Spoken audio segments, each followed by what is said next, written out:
We do want to see him in a lot of offensive mages, mainly because it's Kyrie. We have fun when we watch Kyrie make those offensive, aggressive plays. Well, it looks like we are entering the land of dawn for the first game. Onic Philippines versus Blacklist International. Let's get it on. It's relatively not all or nothing here for Mpl-Ph, but you know, they still want to get the wins against Blacklist International. The bragging rights of being one of the few teams to ever beat Blacklist International in the regular season is still something that a lot of teams want to have under their belts, and we'll find that out if that's going to be the case in this series. Game 1 in this best of 3 as we dive into the land of dawn. Yes, Bren Esports is the only team that has been enjoying that perk to say that they've defeated Blacklist in the regular season, and lately Bren Esports has been showing up in the games, telling people that their playoffs form is nearing. This is the thing, or the Bren Esports that we've waited for a lot of times. And again, this is a feeding Diggy strategy, so it is quite obvious that a first kill will be going to the hands of Onic Philippines. It was actually just a turret. Really? No security there. Oh wow, yeah, that was a turret kill, but I'm not quite sure if is that what they want, if they want to go for the feeding Diggy strategy, or is Onic Philippines approaching this in such a way that they know how to delay that strategy? Well, they are just not paying attention to Essen. Well, as I say that, they do pay attention to Essen. They're backing off. Hate almost, well, is he? Yeah, he's just ignoring Essen at this point. So that's one way to deal with a Diggy strat. I mean, that's one play that they could make, but sometimes you just can't say no when he's in front of a turret just begging for you to get killed. And Jay, he's going to go in for the aggressive play, 2v2 here. Yeah, ejection is available, will not be committed on my Venus. Low on HP, as well as Jay Edwards going to be joining on the fray. The ejection is connected to keep himself alive, but will get traded out by Oh My Venus. Dilar takes down Oh My Venus in the process as well. Well, that wasn't quite an even trade from both teams here. Onic Philippines, they're playing against this Diggy strategy quite well, at least early on. But you know, the biggest challenge against this Diggy strategy is surviving in mid-game when they finally have the chance to turn it around. They're just going to kill on Isan again and again, and eventually just transition into possible snowball. But making sure that that snowball happens is the task to do for Onic Philippines. That's true. And Esan will not be able to steal the buff. That's already him going down multiple times. That's already expected. The ejection to try to go for the reset, not going to happen because Wise already expended the Tempest of Blade for that. And Esan goes down once again. But surprisingly enough, this is one of the few times that Wise will go for a non-marksman pick. Turtle, though, started already by Onic Philippines. Here comes the contest. The Turtle will be secured by Onic-Ph. No contestant was there.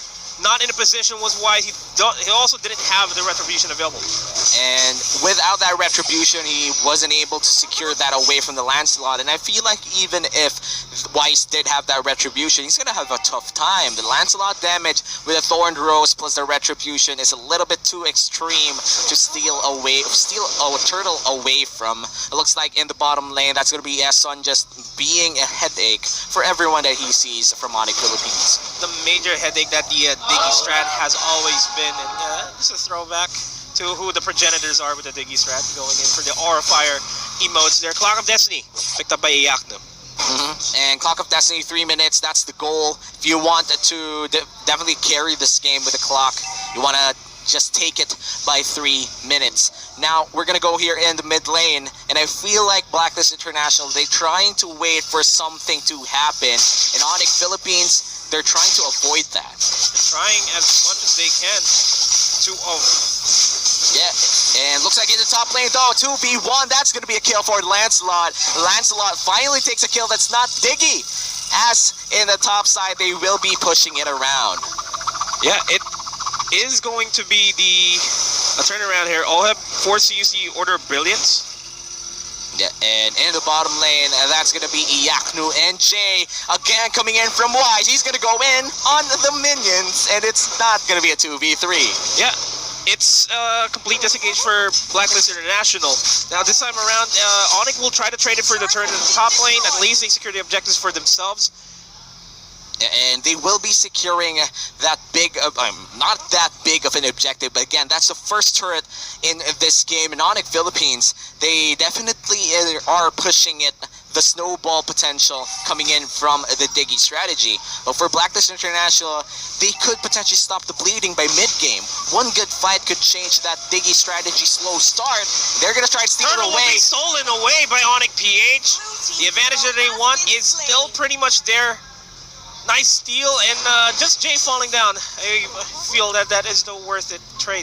Yeah, and I have to say, that's very much worth it. They got the turtle and the price of Jay. The Jawhead, circling eagle though, they're committing underneath this turret. No phantom execution, only used defensively. Onic Philippines, they definitely won that turtle trade. Again, the damage from Thorn Rose plus Retribution, you have to stay wary of that.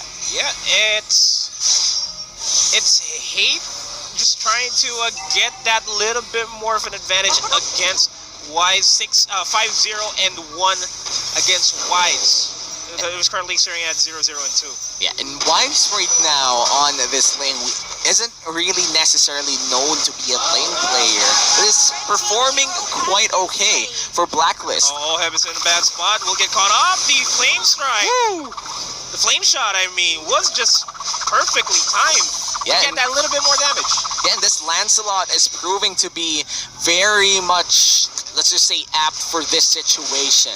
You give yourself a Diggy strategy against the Lancelot, and the Lancelot will enjoy his time in the early to mid-game. 6-0 and 1 right now is Hate, and he already has a lot of items coming in online, and this is good for Onic Philippines. They could potentially go for that big snowball. The Blacklist, they need to stop the bleeding right now. Yes, they're using a feeding Diggy strategy, but this is a 4K gold lead. That's no joke.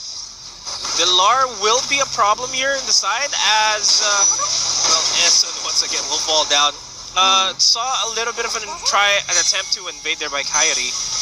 We haven't really seen a good circling eagle from Kyrie just yet. He's waiting for the last moment, and he might just fall down using the guiding wing to stay here's safe. the bite. The bite is in. Oheb secures the last hit onto that.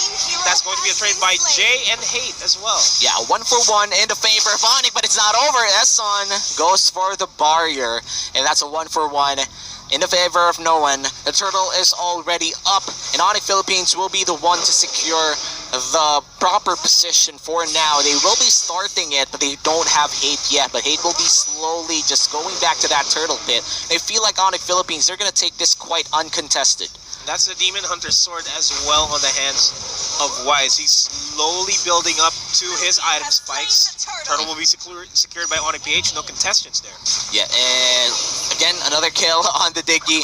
But I just have to say that Thorn Rose plus the Retribution is the key for Onic Philippines right now. It is a simple mechanic. It deals so much damage to objectives, but it allows any Diggy strategy to just get negated immediately. And even when they start to try and get objectives, major objectives in this case, the Turtle, perhaps even the Lord later on, the snowball that Blacklist themselves gave to the Lancelot will not be a fun time for them until we go to mid-late game.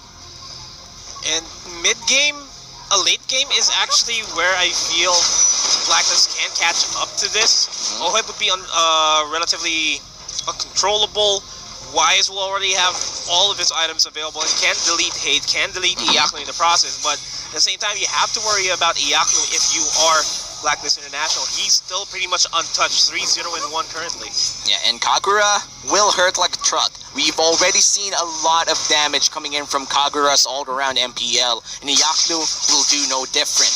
This 3-0 and 1 Kagura, even running Mystery Shop, will still deal a lot of damage. That is a Thorn Rose, putting Oh My Venus and Oheb down to half HP. The ejection onto Esson. No times journey available for themselves. Just Esson being a nuisance to the side of Onic-Ph. And as of now, we are looking at a gold lead that's growing into a 5K gold lead on the side of Onic Philippines. If Edward goes down, it's going to be a bad time for them, but Kyrie's trying to force things, a 2v1. Oh, Wise is going to be joining in on the fight as well. Kyrie will fall down. Electro Final Blow will be forced out by Delard. He has nowhere to run at this point. He will potentially be taken out, and yes, he will, but they will find a trade elsewhere as they get the mid lane turret down. Yeah, and possibly some chip damage on the bot lane turret as well. They won't be taking down this turret unless he's going in for the fight, though. The minion takes care of that. The ejection onto Essen to stun Oheb in the process as well. Iaknu does have the yin-yang overturn. If Kyrie decides to join in on the fight, they can pretty much turn things around. 2 turrets for 2 kills. I take the 2 turrets. Heroes respawns, turrets don't. And Onic Philippines, they got 2 turrets out of that trade. The Blacklist, they're looking to take the top side outer tier turret. Wait for an opportunity. Umbrella's already out. No yin-yang overturns just yet. Waiting on Kyrie to actually make the plays. Look at this. Iaknu just being a big threat for the entirety of Blacklist International. This is a Kagura that's 4-0-1. One big yin-yang overturn, it's game over. Blacklist International, they need to set this up quite perfectly. The first lord of the game will dictate the pace of the mid-game, and Jay will be in front of them for the entire time. The Diggy Bombs, scouting out people. This is being well played, actually, by Blacklist, but Onic Philippines, they're maneuvering down the backside, potentially seeing Ling in the process as well. And Dilar is just doing his job, as he's known for, to create a lot of space for his team. He will be pushing out the top side, will be contested by Edward, but because of that signal, Dilar is going to be joining in on the fight. We'll spot out Oh My Venus there in the top side. Not a lot of damage being dished out. Still a cha-cha on the Lord. Jay gets pulled back. That's a 4v4. They're still feeling each other out, trying to think of the next big objective. Esson looks to be the one to be ejected, but misses the eject instead. That's the minion going down, and the Lord being started by Onic Philippines, and they will cancel this out. They need to cancel it out. Yeah, that's a reset. Lars low on HP, being dueled out by Wise in the top side. Meanwhile, Edward is going in for the fight. The bravest fighter already committed. Kyrie and the 8 are forced to fall back. Not a lot of HP here. It's just Jay relatively healthy, but Iaknu is posing as a threat in the backlines. But this is quite dangerous for him too. Very dangerous. Jay's going to be assisting him, and that's forcing Blacklist International to not commit. And Blacklist International, I feel like they're slowly getting grasp of this game once again. They stopped the bleeding from the Diggy strategy, and it's finally cashing in a lot of the things that they worked hard for. We did see a great play coming in from Lar and Hate early on, but even if they did get that big play, they immediately bled afterwards and had to go out. They haven't even touched Edward yet, but Edward touched them all over, man. And that's like so much damage on 2 people in that one fight. Had to go back, and Dlar might be in trouble here in the top side. That's a commitment. Eye for an eye makes himself alive, as well as a sword in 10, but they'll get caught out by Kuba. Here comes the circling eagle, Tempest of Blades. Dilar being dueled out by Wise. He won't manage to make it out alive. Iaknu and Jay are joining in on the fray. Oh no, though. Is going to be in the back line. Wise, too deep. Nice flicker. The ensemble force. Ejection will not be committed. Now Iaknu is stuck in between a rock and a hard place. No time to use the yin-yang overturn there to keep himself alive.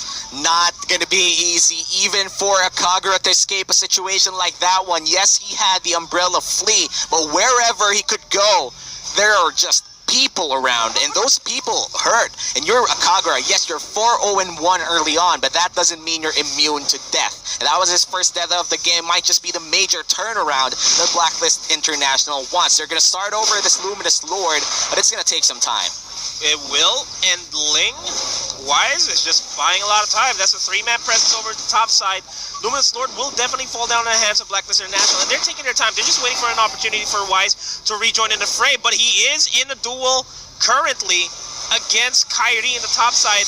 The Thorn Rose brings him low. Hey, Edward's going to be joining on the fight. Jay, low, forced back off. He's not in a tight spot. Immortality will be popped. He will get the ejection onto Koopa, not the objective that he wants. The yin-yang overturn in the backside brings Esson down to low HP. But it's not, still not enough. Man, Blacklist International, that was a beautiful turnaround. Onic Philippines, they knew that they could take that fight, but they didn't expect Blacklist to immediately stop the Lord and just go in and go for the big turnaround play. Now, Blacklist International, they set themselves up for success, but look at this. Edward. Dilar in the back lines. Electro Final Blow already committed. No Tracer. Kyrie will be on the fight. That is Iaknu getting 2 in the process. Wise taking down Kyrie. Iaknu still wanting to assert his dominance here in the bottom lane. Well, Yaknu got 2 in that yin-yang overturn combo, and Blacklist International, they have to back off after that. Because Blacklist International, they started the Lord. They tried to take them for themselves. They were successful in doing so, but lost a lot of lives in the process. They do get 1 back in return. Wise goes down. That's a Thorn Rose as well. Blacklist International has to fall back. Eson is an easy target there for themselves. And Jay, he's doing a good job just forcing Edward to not join in on the fight. And now we are looking at an 18-10 kill score, and this is Blacklist just giving deaths mostly on the side of the Diggy as well, and this is quite insane. Quite the perfect Diggy game coming in from Blacklist by mid-game. It looks like Kyrie is going to go in. Edward already 3-4 HP, but Bravest Warrior coming in. It's not going to amount as much here for Onic-Ph. They can defend as much as they want, but Blacklist International, they are dictating the tempo here. They have priority over the top lane as well as the bottom lane. Mid lane's going to go down. Jay trying to make a play happen. The Unstoppable Force already committed as well, so there's no solid catch on to Wise. Yeah, and the solid catch is what they need. The Lar has to go out. Nice Might be a big save. It is a big save. Nice ejection there. They'll make it out alive. In Blacklist International, they'll make the most out of just controlling the entire map here against Onic. And a few minutes ago, this was Onic Philippines' game to take. They had the aggressive maneuver. They were in the driver's seat, and right now, it feels like they've lost a lot of things that they built in the early game. Again, if we go back 10 minutes ago, all of the turtles went in the hands of Onic Philippines, and this is quite weird to see. It feels like they don't have enough power to push through Blacklist, and this is just weird because the gold lead is not that big. In Onic Philippines, they definitely have the damage. They definitely have everything that they need to fight against Blacklist, but Blacklist, the communication is insane. Yeah, they have better positioning in this game. It's all just because of really Onic-Ph is trying to juggle a little bit more on the objective side of things, because they're trying to split push the mid lane, the bottom lane and the top lane with the Lar trying to create this lot of space. The thing is, the Lar needs to be in the fight. Yeah, and speaking of fighting, I feel like Oh My Venus finally picked up his sword with a Demon Hunter sword on the Popol and Koopa, so that's quite interesting to see. But again, they are the top team in the group right now, and I feel like they're taking that for a reason. You want the Popol and Koopa to deal damage as well, wouldn't you? I mean, not Oh My Venus, but Popol and Koopa is technically a marksman. So Oh My Venus can build the Blade of Despair if he wants. If she wants to take whatever, they're winning anyway. But Blacklist, they need to limit those mistakes because this is a very close game. Onic Philippines are just down by 2K. One good fight for them, one good setup, one good aggressive circling eagle could change it all. Blacklist International, though, it's all about keeping that pace, keeping that lead, securing the map, because 25 seconds from now, the Lord will be spawning. Jay still looking for an opportunity to catch Wise. The purple buff will be taken out, and Onic cannot move further away from their side of the river. Even from their just a few inches from the walls, they can't move anywhere any further than that. And this is very dangerous for the side of Onic Philippines because their whole composition is built to go all in, go aggressive. But they haven't been doing that for quite a long time. Here comes the bite. On to Jay. Flicker into the ejection. Will not amount to Kyrie anything. got caught. He's gonna go down. Yaknu is down as well. The yin yang over there is not gonna be amounting as much. It's just hate. And Dilar left alive. Will they be able to make the play happen? I don't think so. It's highly unlikely. That's still 5 healthy members from Blacklist International standing, and Dilar and Hate, they just have to make sure that this is a miracle play that they want to go for the defense. Goes for the Electro Final Blow. Not going to be amounting to anything. The Immortality is going to be popped. He immediately gets bursted out. It's just Hate left alive. Nothing much that we can do here. This has to be the game. Going in on the side of Blacklist International, but they're just taking their time. Well, they're just taunting Onic-Ph. Well, I feel like they're waiting for the minion wave and not just taunting straight up, but that's going to be the wipeout the moment he goes down. The base will come next, and that's going to be a kill on the Diggy, breaking the streak, breaking the base. Blacklist International, they're going to take... Actually, wait, yeah, Blacklist International will be taking Game 1. This winning moment is brought to you by Oppo A94. All relatively chill here. The members Blacklist International. You know, it was quite confusing to hear several go Onics